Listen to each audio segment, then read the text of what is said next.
All right, everybody, listen up. I feel like I just made one of the strongest ongoing directive build that you ever seen. Now, that's a huge claim. Probably it is. But then it is doing good damage. Like, it's beating my Striker build, which makes me upset. It really does. I want to give Striker another chance, and that's why I'm going to make a Striker build next, probably. So if you want to see that, definitely hit that subscribe button and, stay tuned for that. Because I really want that Striker to beat this, because right now, this is beating my Striker, and I'm not happy about that, okay? But this is really, really good damage. Like, it's a semi-automatic rifle, and it's just shredding everything. The damage on this is insane. And I'm going to show you the synergy, which is very easy. It's way easier than Umbra, though. You don't have to, like, get in cover, get out of cover. Just stay in cover and just, hit the trigger, man, because you don't have to spam anymore. Just hold it, and it's just going to fire. You don't have to do anything at all. So let me show you if you're interested, because this is really good. This is actually really good. All right, so first of all, let's just talk about the weapons first. Now, all my weapons over here in this build is actually important because I use all the weapons. And I have two rifles right now, as you can see, my primary and secondary. And you'll probably be like, why are you using two rifles? Well, it'll make sense. If you just watch the video, it'll make sense. So my main weapon over here is the MDR. Actually, both of my main weapons. I shouldn't say this is my main weapon. I use both of them. But yeah, we have the MDR over here. And I have damage to armor here. Unfortunately, I don't have damage to jacket of cover. I have this weapon for more than 2 years, and I'm happy with it. I just don't want to farm another one right now. I mean, I actually never gotten one better than this, so I just have it. Anyway, so the talent here is Sadist. Sadist is 30% of amplified damage. This is really high damage. At first, I thought about using Killer, which is 70% crit damage, but Sadist is actually better, in my opinion, because it's active at all times with Bleed, which we are doing all the time with the ongoing directive. A Killer requires a crit kill to be active, and both of the damage are pretty much neck and neck. It's very similar. So I feel Sadist is a better option here. Now, for the other weapon, I also have the same thing, but the MDR fire rate is very high, as you see here. So it was a little bit harder to control for me at the beginning. So I did change one mod, which is the muzzle here. I added the suppressor, so that gives 40% of stability. And now my stability is just pretty much like very high. They're maxed out in a way. So yeah, that's the only change I did for this against this one, which has crit chance, as you can see. Because this weapon already very stable, the M1ACQB. It says replica because I crafted it. So it's very stable. I don't have to add more stability and accuracy on it. It feels really nice. It doesn't have that much high fire rate like the MDR, but it has a very high base damage though, so it hits harder in a way. But I mean, both of them are pretty much same in terms of DPS. The only downside of this weapon is the max size is very low. That's my only complaint here. Otherwise, the weapon feels awesome. I also have damage to target of cover on this one, and obviously the Sadist talent on this as well. So both of them are pretty much similar, but I just wanted to use two different type of rifles. So that's why I chose it. Now, my final weapon, which is my pistol, it's also very important to this build too, which is the Busy Little Bee. Now, the Busy Little Bee, as you all know, gives you a lot of damage bonus, which is if you tag an enemy, you get 20% of weapon damage with this. If you tag multiple of them, you get more damage, basically like 20%, 40%, like that. So I'm not telling you to just tag too many enemies, right? Like standing there and tagging people. No, you just do 1 or 2. That should be fine. Get like 20 to 40% of weapon damage, and that's all right. I think they nerfed the max size from 30 to 10, I believe, in this one. But at least the damage is still the same, so that's all it matters. So just get a tag 1 or 2 and it should be fine. That's the reason why I have it. If you don't have Bees a little bit, it's okay. You can just ignore this. But if you do have it, definitely use it.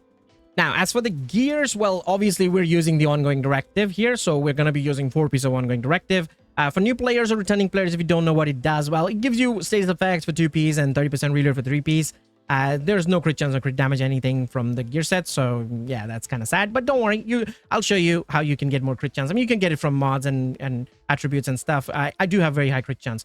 Anyway, so the 4 pieces is where all the magic happens. The rule of engagement talent, you get hollow point ammo from it. Now, how do you get that? Well, first of all, you just need to defeat a status affected target. So you can easily get the hollow point ammo. I mean, it applies a red mark on them. And if you defeat that target, you get hollow point ammo. And hollow point ammo gives you 20% of amplified damage. That is pretty sweet. It also gives you, your group members, the hollow point ammo as well at the same time, which is also nice for like support. So you're helping increasing their damage too. So that's kind of nice as well. Now, since we're using the chest piece, you're actually going to get even more damage. We're going to get 50% of hollow point ammo like damage there because they buffed it. It was 35%. Now they buffed it to 50%. So now you have 50% of amplified damage, which is honestly a lot of damage. So that's a pretty good reason to use the chest piece there, I would say. Now for the stats, you can see I have weapon damage, crit damage, and crit damage mod. The next piece that I have is my mask, which is weapon damage, crit damage, and crit damage mod there as well. The other one, I have my gloves here, which is weapon damage, crit damage. And the knee pads here, weapon damage, crit chance. Now, if you want, you can change the weapon damage to core, like blue core as well. It's because, you know, when you're playing solo, maybe you can add more armor to yourself. The NPCs are hitting harder. That's what I have discovered so far. They're aggressive and they are doing more damage. Let me know if you have feel the same thing as well. Let me know your thoughts in the comment section about that, because I'm pretty sure they are doing more damage. But to be honest, if you add more armor to your build, that probably won't save you because, like I said, they are doing more damage. But if you want to kind of add the armor and do more damage at the same time, you can use the busy little bee and tag maybe an extra enemy or two to kind of like get that damage back, which you just lost from adding more armor. So you could do that as well. Now, as for the backpack, I chose a Sheshka here because that gives you crit chance, obviously. And I have weapon damage, crit damage, crit chance, crit damage, and crit damage mod. I have the Wicked talent here because this is more like a set and forget talent for this particular build only, because you're applying status effect everywhere, right? You're always bleeding the targets. You always have that hollow point ammo active on you. So Wicked talent will pretty much be active at all times. It says 20-second, but you don't have to worry about it. You're gonna refresh that pretty much every time. Now that's total 18% of damage there, so that's sweet. Now, if you want more damage, obviously you can use Vigilance. That's 25%, so that's obviously better. But the problem with Vigilance is that if you take damage, you lose the buff completely for 4 seconds, which is like no damage at all for 4 seconds. So that might hurt your build's overall DPS there. And now if you're solo, I always recommend using Bloodsucker.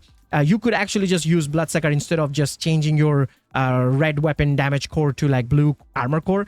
Just add Bloodsucker and get those kills, and it's gonna stack up bonus armor like crazy. So I would actually recommend doing that instead of, you know, adding more armor to your build. Since, like I said, the enemies are doing a little bit more damage, Bloodsucker will help you in that. So that's a good option there. Now, if you still want more damage while playing solo, you can absolutely use Unstoppable Force, because that is pretty much the same damage as Vigilance. But you do need to kill 5 enemies to build it up. So that's why I said Wicked is better. Composure is good. Yes, Composure is good, but that's 15% only. And you have to stay in cover. With Wicked, no condition. Just straight up set and forget. I mean, yes, there is a condition, but that is easily taken care of by your build. So yeah, you don't have to worry about it. Now, as for the holster, I have obviously the Centurion holster, which is the new exotic holster from this season. And this is what making this build doing this much damage, and, you know, everything is happening because of this, to be honest. Why? Because of the talent. You get that 20% of rate of fire and 20% of weapon damage. And then also you get 50% max size and 50% of reload speed. That stays for 12 seconds when you swap your weapon. And you can have all of these buff active at one weapon, all of them together. You can do that, or you can just have it on both the weapons as well if you want to. Now, since we have the busy little bee and we are using this particular holster and we are swapping our weapon to the pistol to give ourselves the damage, why not we use the busy little bee and then tag an enemy or two, get even more weapon damage, and then swap back to our rifles with extra fire rate, extra weapon damage, a magazine size, and reload speed, and just absolutely destroy everything. And that's the whole point of this build, and that's why I'm using the holster, and that's also the reason why I have the busy little bee, and I recommended you to use it if you have the weapon. And with that semi-automatic rifle, which has over 400 RPM, we are doing insane amount of damage, like more than 2.5 to 2.6 million crits on the body. That depends on how many enemies you're tagging. If you tag more enemies, I'm tagging mostly like 1 or 2 and I'm hitting that 2.6 million. If you tag even more, you're going to be hitting that 3 million mark on body with a very high fire rate. So that is really good damage, guys. So try it out. I mean, this is actually pretty solid. Now, if I show you my stats here, you can see I have 50% crit chance and 146% crit damage, which is fairly good. If you're playing with team members that has like Coyote, that will be even good for your crit chance and crit damage. But this is honestly fine. 50% crit chance is fine. But if you want more, sure, you can take a crit damage and add a crit chance. You could do that as well. But overall, works really well. The Sadist talent is amplified damage, which is doing more damage. You know, the chest piece talent from Ongoing Directive is also amplified damage. That is doing crazy damage. You're getting more damage from Busy Little Bee, getting that more damage from the holster and the rate of fire at the same time. It's just crazy. Now, if you want to ask me that how you're going to be activating the hollow point ammo in the first place, well, Banshee Pulse. Your Your gunner specialization gives you Banshee Pulse. You can easily just use the pulse and put the status effect on the enemy, and you get the red mark. And then you can easily take the target down. And then, yeah, you have hollow point ammo. Hollow point ammo never goes away. Every time you get a kill, it refreshes. So you pretty much have that. And then you can keep swapping your weapon in a way and basically have no reload. Although that's not an issue because your weapons are reloading really quickly anyway. Like the MDR is reloading in a 1.5 second and the M1A CQB is reloading in 1 second. So yeah, your reload is faster. So you don't have to worry about that no reload. But it's there if you want it. Yeah, it's there. I would just say just swap, tag the enemies with the BZLB, get the extra damage and RPM, and just shred, basically. Yeah, play it like that. It's a good DPS build. I mean, it's supposed to be a support build, like ongoing directive with the hollow point ammo that you give to your group members. But this is doing insane damage in this update, which is, I mean, it is crazy. So give it a try. Let me know your thoughts in the comment section. If you like the video, then obviously leave a like. I do need to make the striker build with the rifle to see if I'm beating this damage, because this is good damage, okay? So yeah, that's it. Hope you enjoyed it. Leave a like, subscribe, and I'll see you guys in the next one. Till then, peace.